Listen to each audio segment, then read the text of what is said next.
This is how to update PayslipMaker for changes to PAYE rules that were introduced from 27th December 2024.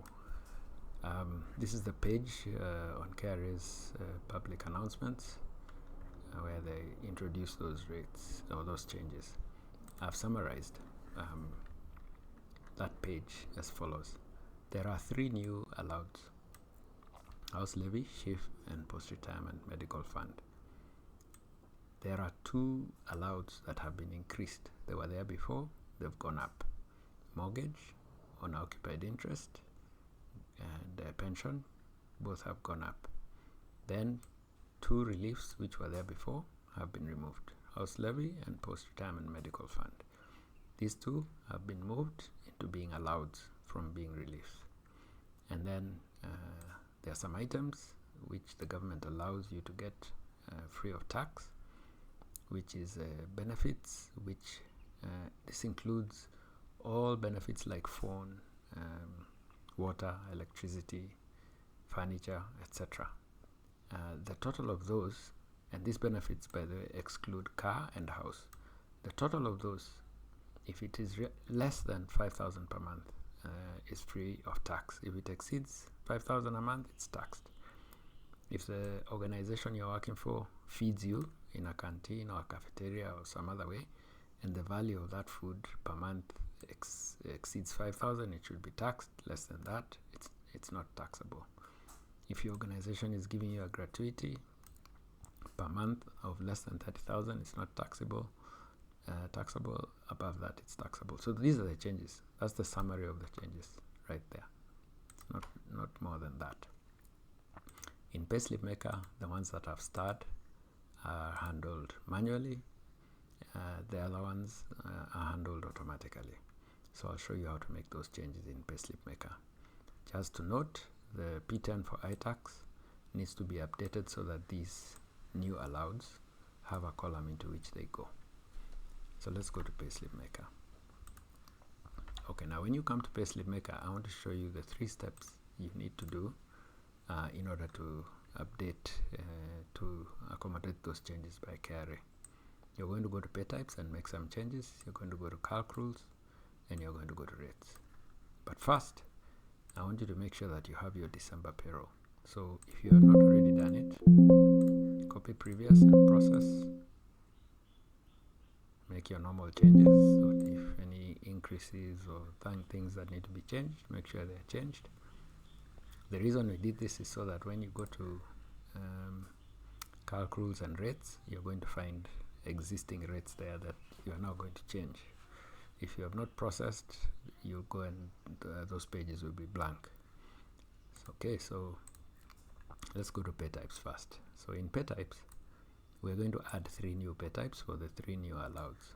So if you go there, in the pay class up here, change it to allowed.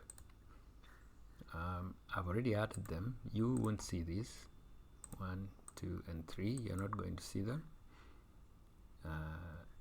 But if you come down here, you scroll using this scroller on the right and click this button, get new pay types. When you go back, you will see these 3. That's all you need to do in pay types. Second thing you're doing, go to calc rules, and we're going to switch on the 3 new alloweds, and we're going to switch off house levy relief. Remember, we didn't have that post-retirement medical fund relief before. So we come to calc rules. Remember, you've copied from November, so it's come with those rules. Now you're going to see these 3 new columns in red. They didn't exist before. And I've changed this HL relief, this house levy relief, to blue so that you can remember that that's what's being switched off. So we want to switch on the ones in red, and we want to switch off this one in blue, HF relief. So to switch on, just double click anywhere within the column heading. So if I double click there, you'll get this message. You say yes, it will tick like this. Now if you do it twice, it will just undo what you've done. Okay, so just do it once so that you get the ticks. Then we'll switch off house levy relief. Make sure you see no ticks there. And we switch on house levy allowed, and we switch on this post-retirement medical fund allowed. That's it. Those are the 4 changes you need to make in your calc rules. Then you come, so we've done pay types, we've done calc rules, then you come to rates. So in rates, we want to add 3 new rates. The limit of benefits to 5,000. These were being handled in hard code in the system before, so now we want to add them in rates so that you can be changing them. So you come to, so there'll be benefits, pension, and PRMF. So you come to rates, you can see they don't exist, no benefits, no pension, no PRMF. Just click this button I added for you here.